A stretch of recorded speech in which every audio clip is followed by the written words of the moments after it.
কিন্তু আদৌ তারা বন্ধু। আমি একবার দুর্গা পুজোতে ওই গোপালগঞ্জের ওদিকে পাঠ করতে, কোন জায়গাটা খেয়াল নেই, পাঠ করতে যাচ্ছি। তো যাওয়ার সময় ওদিকে তো সব হিন্দু প্রধান এলাকা, দুর্গা পুজোয় একটা মন্দিরের সামনে খুব ভিড় লেগে গেছে অটোতে। আমি একটা, যে অটোতে আমরা বসা তার সামনে আরেকটা অটোতে কতগুলো বন্ধু, বুঝতে পারছি দেখে ঘোরাঘুরি করছে, পুজোয় ঘুরতে যাচ্ছে, হাতে লাল সুতোটা আছে ওমলাকা, বুঝতে পারছি যে এগুলো আমাদের ধর্মেরই। তো কি করছে, ঘুরতে যাচ্ছে, একেবারে সাক্ষাৎ দেখা ঘটনা। দেখুন ওই গাড়ি যে সময় ওই জ্যামে আটকে যাচ্ছি থেমে যাচ্ছে, আর ওরা ওই গাড়ির মধ্যে লাফালাফি ঝাপাঝাপি করছে। তো এক এক জায়গায় গাড়ি থামছে, এক জায়গায় গাড়ি থেমেছে। হ্যাঁ, একটা বন্ধু দোকান থেকে সবজি কলা কিনেছে, তো কিনে এক কামড়ও খেয়েছে। আরেকটায় গাড়ি থেকে নেমেছে, নেমে বলে, আরে তুই কলা কিনে নিজে একা খেলি, এই তোর বন্ধু, আমার জন্য একটা আনলি না? তো এক কামড় খেয়ে বাকি কলাটা ওকে দিয়ে দিয়েছে, নে তুই খা। যেই বাকি কলাটা দিয়ে দিয়েছে না, সেই বন্ধু বলছে, আমি কি খয়রাতি তোর মুখে খাওয়াটা খাবো? হ্যাঁ, আমার বাপের কি টাকা নাই তোর এই খাওয়া কলা খাবো? এক কামড় খেয়ে আমায় দিচ্ছিস। আমি অটোতে বসে বসে ওদের এই তামসা দেখছি। কিছুক্ষণ পরে আবার একটু সামনে গিয়ে অটোগুলো আটকে গেছে। এবার সেই বন্ধুটা একটা সিগারেট কিনেছে, যেই বন্ধুটা একটু আগে কলা কিনেছিল আবার একটা সিগারেট কিনেছে। এবার ও কিনে সিগারেট খাচ্ছে, ওইটা আবার গাড়ি থেকে নেমে বলছে, দে বন্ধু আমিও একটা টান দেব। তখন আমি মনে মনে বলি, হায় রে, একটু আগে ওর মুখের খাওয়া কলা দিল, তখন বলল আমি কি খয়রাতি? একই মুখের সিগারেট এবার উনি আনন্দে খাচ্ছে।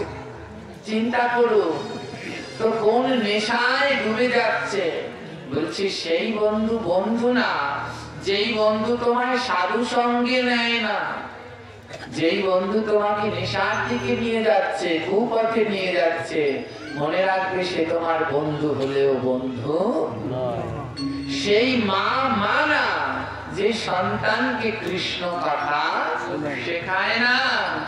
মায়ের কর্তব্য সন্তানদেরকে কৃষ্ণ শিক্ষায় গড়ে তোলা। হ্যাঁ, তাই প্রকৃত মা হতে হলে সন্তানকে কৃষ্ণ শিক্ষা দিতে হবে। বলছে সেই পিতা পিতা না, যেই পিতা সন্তানের মুখে কৃষ্ণ প্রসাদ দেয় না, পিতার কর্তব্য সন্তানের মুখে প্রসাদ তুলে দেওয়া। যদি প্রসাদ না দিয়ে সে অন্য খাবার তুলে দেয়, বলে তাহলে জেনে রেখো তার পিতা হতে পারে কিন্তু পরিপূর্ণ সে হতে পারেনি। পরিপূর্ণ সে যে তার সন্তানের মুখে প্রসাদ দিতে পারে, তার সন্তানকে প্রসাদী করে গড়ে তুলতে। সেই গুরু গুরু না, যেই গুরু শিষ্যকে ভক্তি পথে দেয় না। গুরুর কাছ থেকে মন্ত্র নিলেই গুরু হওয়া যায় না। হ্যাঁ, যদি ভক্তি পথে না নিতে পারে তাহলে কোনোদিন সে গুরু হতে পারে না। এর আগে, এই পাঠের আগে, তার আগে আমরা যেখানে পাঠ করেছিলাম, জায়গাটার নাম জানো কি? কুমার নাকি একটা নাম, বোয়ালিয়া। ওখানে যখন আমরা পাঠ করতে গিয়েছি, দেখি কি সব মায়েরা বৃদ্ধ অবস্থা। জিজ্ঞেস করছি, আপনাদের মধ্যে কে কে মালা জপ করেন? অনেক ভক্তর ভিতরে অল্প কটা 10-12 জনার হাত উঠেছে। তো দেখছি অনেকের চুল টুল পেকে গেছে, চোখে দেখতে পাচ্ছে না, চামড়া ঘুচকে গেছে, কেউ মালা জপ করছে না। আমরা যে বাসায় থাকি সে মাসিকে জিজ্ঞেস করলাম, মাসি আপনি জপ করেন? বলে না বাবা আমি জপ করি না। বলি কেন? বলে আমার গুরু বলছে ও কাঠের মালায় জপ করে লাভ কি, মনের মালায় জপ করে। আমি বলছি সর্বনাশ। বলে কাঠের মালায় জপ করে লাভ কি, মনের মালায় জপ করো। দেখুন, এ যদি গুরু বলে তার শিষ্য আর কি করবে? হ্যাঁ, শিষ্যকে একটা গানও শুনিয়েছে সে আমাদের। এরকম মিলিয়ে মিলিয়ে কাঠের মালায় জপ করে কি লাভ, মন মালায় জপ করো।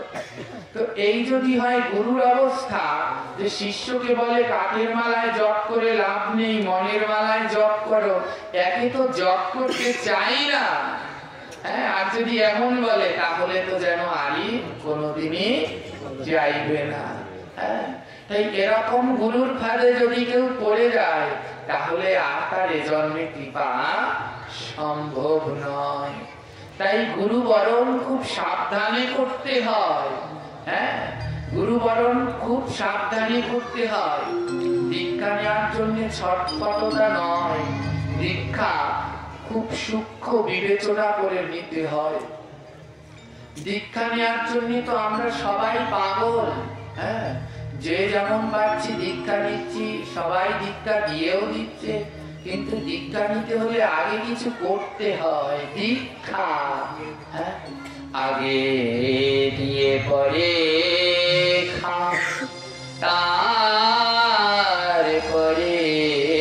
দীক্ষা। কি সুন্দর কথাটা শুনুন, বলছে আগে দিয়ে পরে খা, তারপরে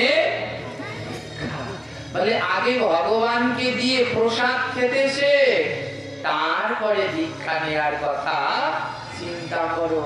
আগে প্রসাদ পাও, ভগবানকে দিয়ে খেতে শেখো, তারপরে দীক্ষা নিও। দীক্ষা নিলে পরে ভগবানকে পাওয়া যায় না। দীক্ষা নেওয়ার আগে এই দেহকে উপযুক্ত করতে হয়।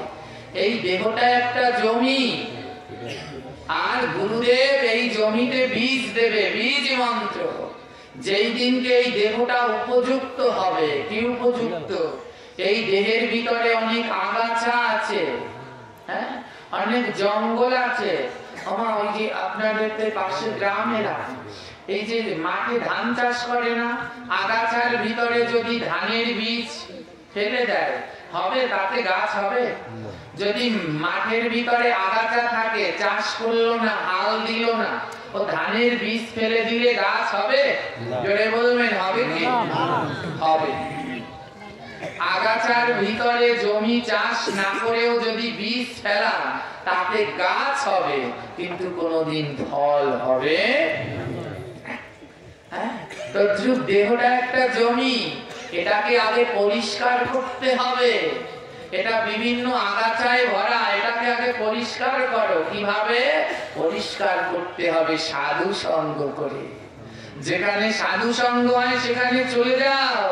এই আগাছা যুক্ত জমি, যেই সাধুর সাথে সাধুর ছোঁয়া লাগবে, এই আগাছা জমিটা যেই পরিষ্কার জমির সাথে ছোঁয়া লাগবে, এই আগাছাগুলো পরিষ্কার হবে।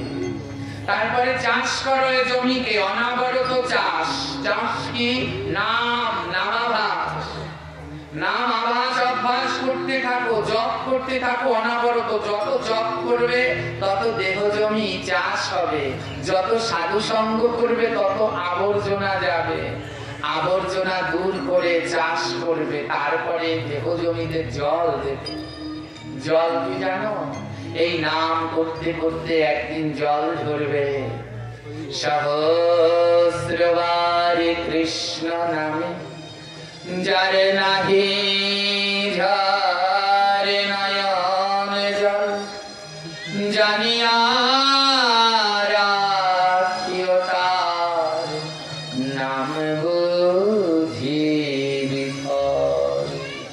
বলে 1000 বার কৃষ্ণ কৃষ্ণ বললে যার নয়নের জল না ঝরে, জেনে রাখবে তার নামে নিশ্চয়ই কোনো ঘাটতি আছে। যেই দিন নাম করতে করতে দেখবে অনাবরত নয়ন জল ঝরছে, সেই দিন বুঝবে তোমার কৃপা হয়েছে। তাই আগে জমি পরিষ্কার করো, চাষ করো, তারপরে জল দাও। যখন জমিটা উপযুক্ত হয়ে যাবে, এবার জমি উপযুক্ত, এবার এই জমিতে কিছু সার দাও। বলে সার কি? এই দেহ জমিতে কিছু সার দিয়ে দাও। সার কি জানো? সার হলো ভক্তের চরণ ধুলি। ওটা সার, ওটা যত দেবে তত ফলন বাড়বে, ওটা সার। ওই সারটা এনে দেব জমিতে দিয়ে দাও, ভক্তের চরণ ধুলি। আগাছা পরিষ্কার করো, চাষ করো, জল দাও, সার দাও, জমি প্রস্তুত। তারপরে গুরুর কাছে যাও। যেই গুরু তখন তোমায় মন্ত্র দিবে, মন্ত্রটা হলো বীজ। যেই গুরু তোমায় মন্ত্র দিবে, বীজ মন্ত্র, অমন পরিষ্কার যুক্ত জমিতে যখন বীজ মন্ত্র গুরুদেব বপন করে দেবে, দেখবে তোমার নয়নে থেকে অনাবরত জল ঝরছে। আর হৃদয়ের মাঝে এই জলগুলো যখন বীজের গোড়ায় পড়ছে, ওই বীজ অঙ্কুরিত হয়ে গাছ হবে। আর সেই গাছে যখন ফুল আর ফল হবে, সেই ফুল ফল দিয়ে যখন গোবিন্দের সেবা দেবে, সেই দিনই তুমি আমার রাধা হবে।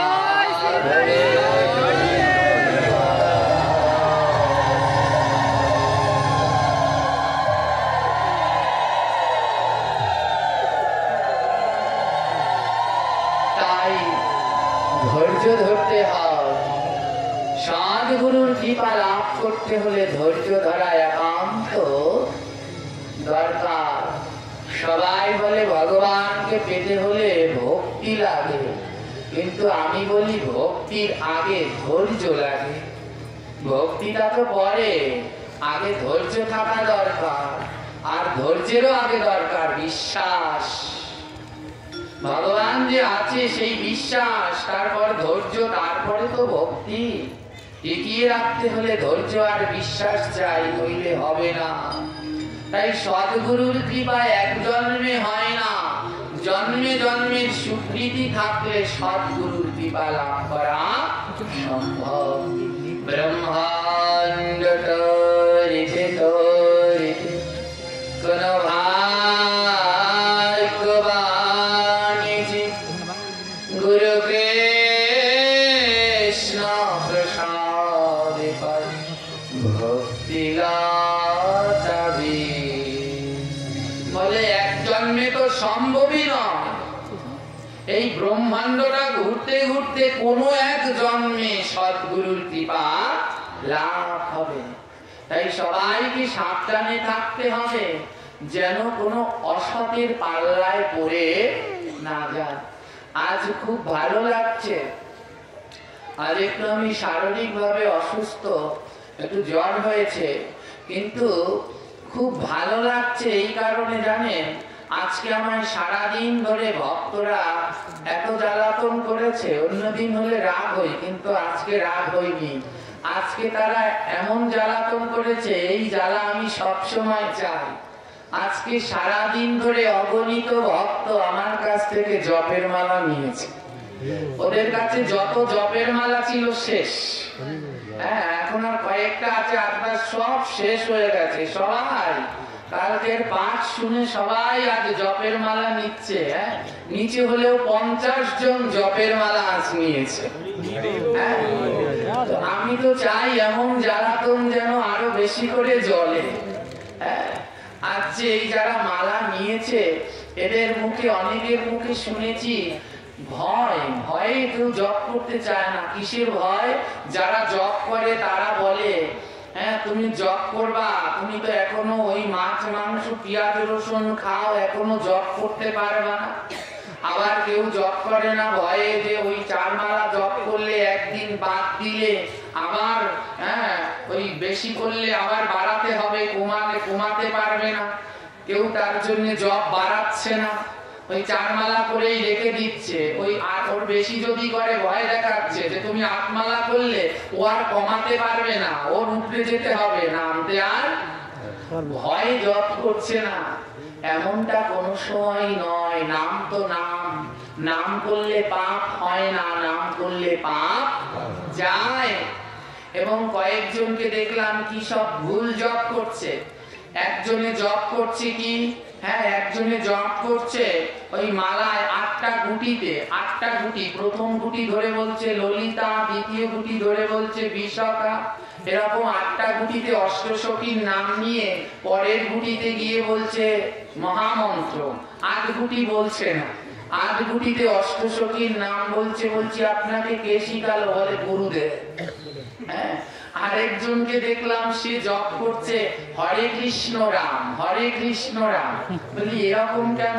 বলে আমার গুরুদেব বলছে হরে কৃষ্ণ কৃষ্ণ কৃষ্ণ হরে হরে, হরে রাম রাম রাম হরে হরে।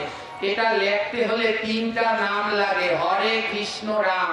তা আমার গুরুদেব বলছে এত সময় নষ্ট করে লাভ কি, ওর থেকে হরে কৃষ্ণ রাম এই বলছে। ভয়ঙ্কর অবস্থা। আরেকজনে দীক্ষা মন্ত্র জপ করছে, দেখুন এটা কার দোষ দেব না, এটা হলো সে বুঝতে পারেনি। গুরুদেব যে দীক্ষা মন্ত্র দিয়েছে ওটা তো করগোনা শিখায় না, 1 2 3 4 5 6 7 8 9 10 গোনা শিখায়। সে না ওই বীজ মন্ত্র জপ করছে না, ওই গুরুদেব 1 2 শিখিয়ে দিচ্ছে, সেও করে 1 2 3 4 5 6 এগুলো গুনছে। আর বলছে কি শিখালো? বলে গুরুদেব শিখিয়েছে। বলে আরে ওটা তো করগোনা শিখিয়েছে, একটা বীজ মন্ত্র দিয়েছে, ওটা জপ করতে হবে। তো এমন যদি অবস্থা হয় তাহলে কি দশা হবে? আর অনেকে তো মালাটা ঘুরাতেও জানে না, এই যে শিখছে খুব ভালো। যারা যারা আজকে এই যে জপের মালা নিয়েছেন সবাইকে বলবো আপনারা জপ শুদ্ধভাবে করবেন, শুদ্ধভাবে উচ্চস্বরে, যেন জপ করলে পর মন্ত্র নিজের কানে আসে। হ্যাঁ, আবার একজনে শিখিয়ে দিচ্ছি, পাশ থেকে এক ঠাকুমা বয়সী বলছে ও বউ অত জোরে জপ করে না, আস্তে আস্তে বলবা, মুখ দিয়ে যেন বের না হয়। ভুল কথা, জপ করলে পরে শব্দটা যেন মুখ থেকে বের হয় এবং কানে যেন যায়, বলে কাজ হবে না, নামটা কান পর্যন্ত যেন যায়।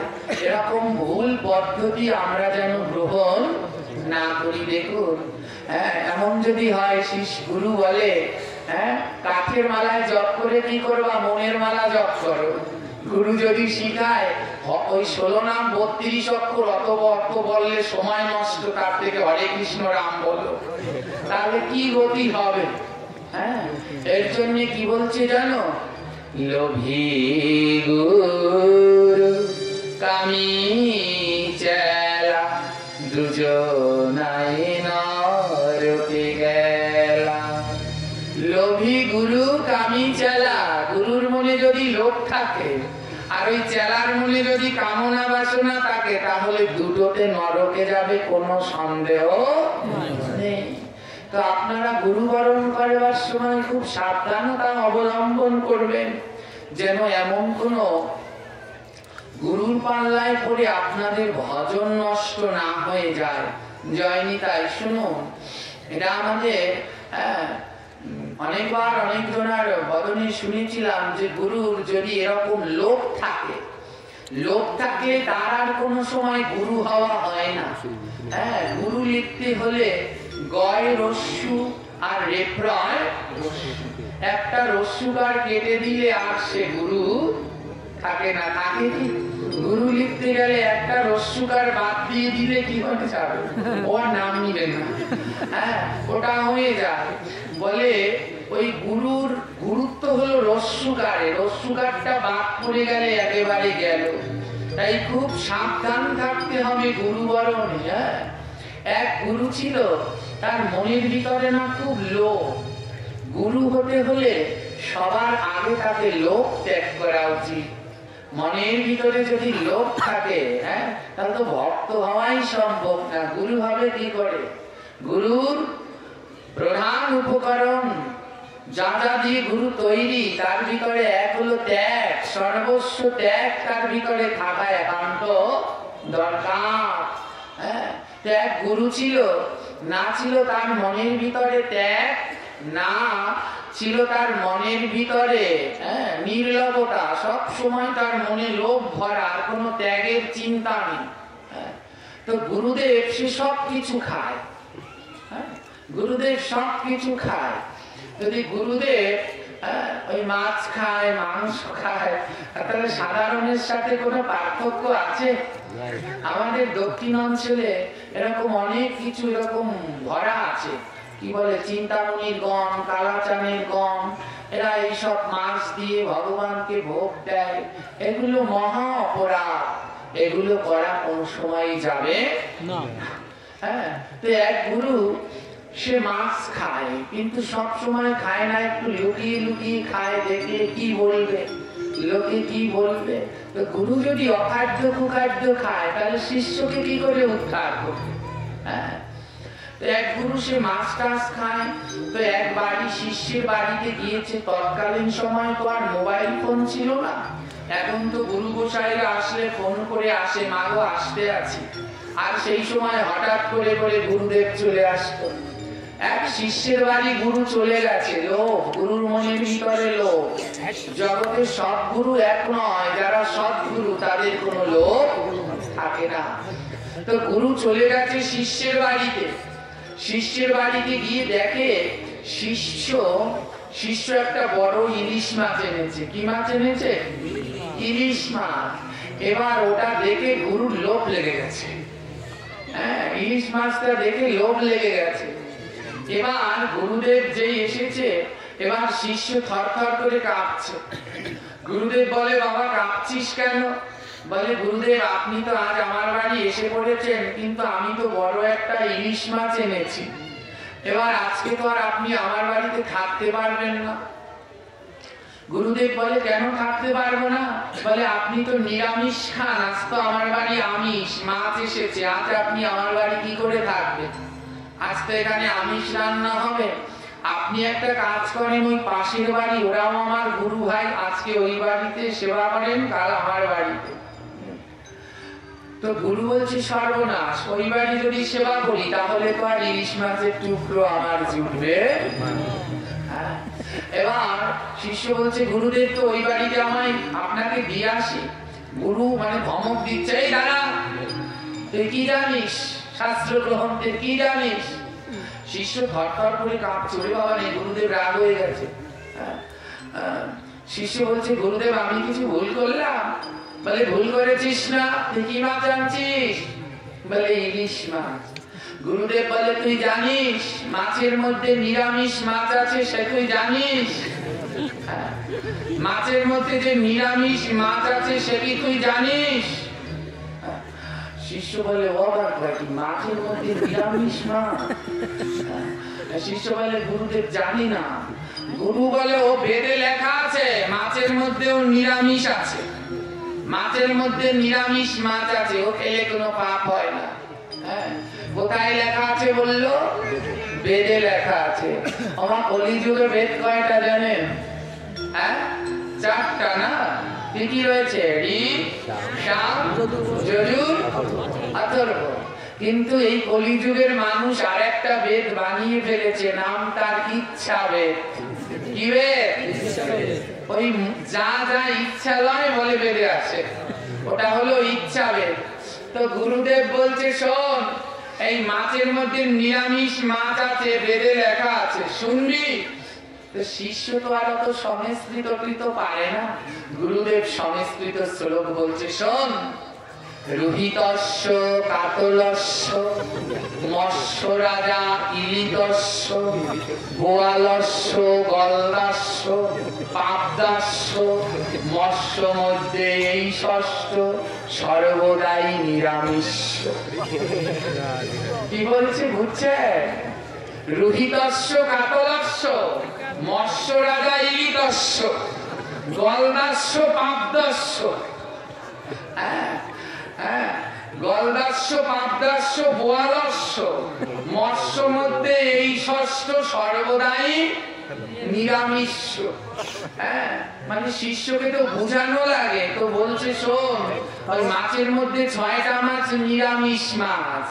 হ্যাঁ, রুহিতস্য মানে রুই মাছ, কাতলস্য মানে কাতল মাছ, ইলিতস্য মানে ইলিশ মাছ, মৎস্য রাজা ইলিতস্য, গলদাস্য মানে গলদা চিংড়ি, বোয়ালস্য মানে বোয়াল মাছ, পাবদাস্য মানে পাবদা মাছ। মৎস্য মধ্যে এই ষষ্ঠ সর্বদাই। শিষ্য বলে ওরে বাবা, এ তো অনেক বড় সংস্কৃত ছিল, তার মানে ইলিশ মাছ নিরামিষ। গুরুদেব শিষ্যের ওই শিষ্যের বউকে বলছে, মা তুই গিয়ে যাও সর্ষে দিয়ে রান্না কর, ইলিশ মাছ নিরামিষ, ও খেলে কোনো পাপ নাই। ও শিষ্যের বাড়িতে ইলিশ মাছ দিয়ে সুন্দর করে খেয়ে নিয়েছে, কিন্তু পাপ কি তার বাপকেও ক্ষমা করে? বাপ কোন সময় তার বাপকেও ক্ষমা করে না। ও বাড়িতে তো ইলিশ মাছ দিয়ে খেয়ে নিয়েছে, পরের বাড়ি যেই গিয়েছে, এই শিষ্য গিয়ে পরের বাড়ির গুরু ভাইকে বলছে, শোন, ও চাল কুমড়ো পেঁপে টেপে আনিস না, ও সব লাগবে না, মাছের মধ্যে 6টা নিরামিষ মাছ আছে, ওর একটা আনিস। আমার বাড়িতে কাল গুরুদেব নিরামিষ ইলিশ খেয়েছে, তোরা গলদা আনিস, গলদাও নিরামিষ। পরের বাড়ি তো অমন গলদা চিংড়ি, এমন করে ঘুরে ঘুরে গুরুদেব এক এক বাড়ি এক একটা সেবা করছে। ভগবান বলছে, দাঁড়া, তোরও হচ্ছে। এক বাড়িতে সেবা করতে গিয়েছে, এবারে গিয়ে দেখছে সেই বাড়িতে একটা বড় রাজহাঁস। রাজহাঁসে বড় বড় ডিম পেড়েছে। রাজহাঁসে বড় বড় ডিম পেড়েছে। এবার ও গুরুদেব শিষ্যের কাছে গিয়ে বলছে, শোন, আমার জন্য দুটো রাজহাঁসের ডিম নিয়ে আয়। এবার বলছে, ও কি রাজহাঁসের ডিম? মাছ তো 6টা নিরামিষ, রাজহাঁসের ডিমও কি নিরামিষ? গুরুদেব বলে, শোন, পেঁপে গাছের ফল হলো পেঁপে, ওটা খেলে যেমন পাপ হয় না, কুমড়ো গাছের ফল কুমড়ো, ওটা খেলে যেমন পাপ হয় না, রাজহাঁসের ফল হলো ডিম, ওটা খেলেও পাপ হয় না, দে তুই একটা খা। তো ও খাচ্ছে। পরের বাড়িতে গিয়েছে, সেই বাড়ি দেখে একটা ছাগল, পাখা ছাগল, খাসি, ওটা দেখেও গুরুর লোভ আর সয় না। এখন আর গুরুদেবের দাঁত নেই, কিন্তু খেতে পাচ্ছে না, ওই ছাগলের মাংস খেতে পাচ্ছে না, মুখে নিয়ে চুষছে, আর হুস হুস শব্দ হচ্ছে। শিষ্য বলে, গুরুদেব, এমন হুস হুস করে শব্দ হয় কেন? গুরুদেব বলে, শোন, আমার বৃন্দাবনে মন্দির আছে, বৃন্দাবনের মন্দিরে বিড়াল প্রসাদ খাচ্ছে, তাই হুস হুস করে বিড়াল বাড়াচ্ছে। আদৌ কিসে হুস হুস শব্দ হচ্ছে? দাঁত নেই, মাংস খেতে পারছে না, এরকম টানছে, হুস হুস হচ্ছে। বলে কি যে, ও বৃন্দা হুস হুস করছেন কেন গুরুদেব? বলে, আমি বৃন্দাবনে খেতে, আমার ভগবানের ভোগ লেগেছে তো মন্দিরে, ও একটা বিড়াল ভগবানের ভোগের তার সেবা করছে, তাই ওই বিড়ালটাকে এখানে বসে তাড়াচ্ছে। ওর ভিতরে একটা ছিল খুব চালাক। একটাই বলে, গুরুদেব এইখানে বসে বৃন্দাবনের বিড়াল তাড়ায়, তা ওনাকে একটু পরীক্ষা করি। পরের দিন যেই শিষ্যের বাড়িতে যাবে, সেই শিষ্যকে বলে দিচ্ছে, শোন, কালকে তোর বাড়ি সেবা করব, তুই কিন্তু গলদা চিংড়ি ভেজে রাখবি, প্রথম পাতে বেগুন ভাজা করলা ভাজা দিবি না, গলদা চিংড়ি ভাজা দিবি। বলে, বেশ, তাই হবে। পরের দিন গুরুদেব সেই শিষ্যের বাড়িতে সেবা করতে গিয়েছে। শিষ্য হলো খুব চালাক, বলে, আজ গুরুকে একটু পরীক্ষা করব, এইখানে বসে যদি বৃন্দাবনের বিড়াল ধাওয়াতে পারে, তাড়াতে পারে, একটু পরীক্ষা করি।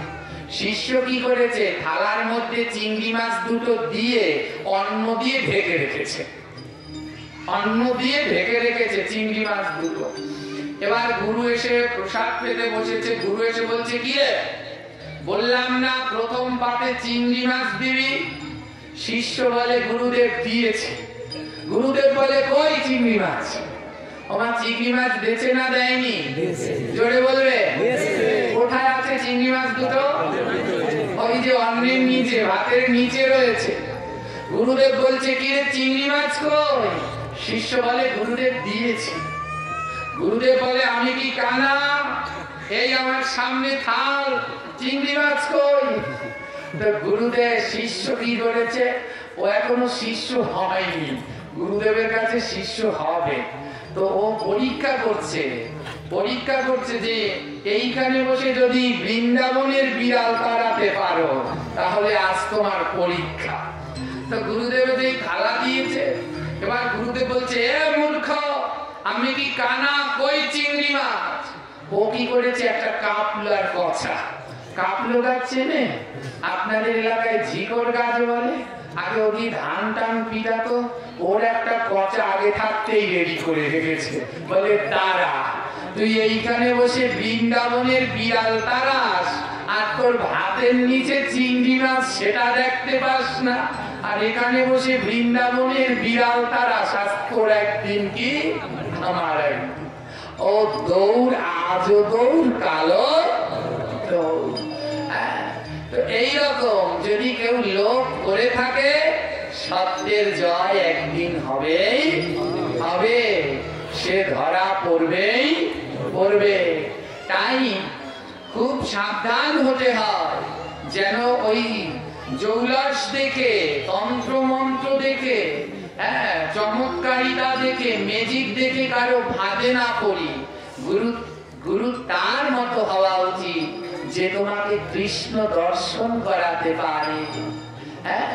ওই তোমাকে ম্যাজিক টেজিক দেখিয়ে এই সেই ওসব নয়, যে তোমাকে কৃষ্ণের কাছে নিয়ে যাবে, যে তোমাকে শুদ্ধ ভক্তি পথের সন্ধান দেবে, সেই হলো তোমার সদ্গুরু।